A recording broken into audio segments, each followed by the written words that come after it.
Ito yung one bedroom dito sa DMCI. Upon turnover, ganito yung makikita natin.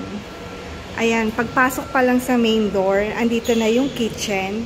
Maraming cabinets sa baba and also dito sa taas. And dito na lang yung kalan kasi andito yung sa exhaust ng luto. And meron na rin ganito. So mataas yung kanilang faucet dito sa sink, sa kitchen. And dito ilalagay ang ref.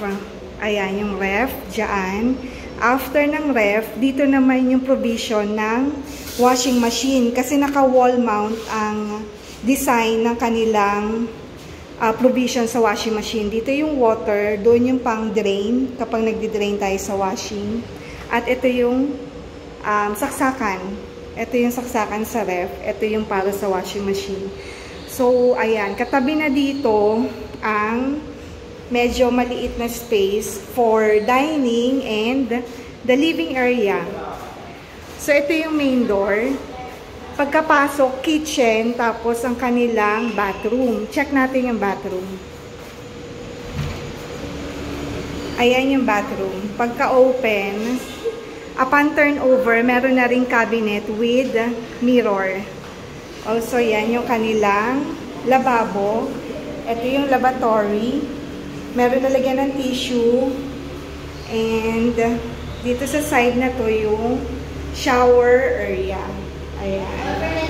So, may provision na rin ng yung sa heater, hot and cold. Ayun. And ganyan siya upon turnover.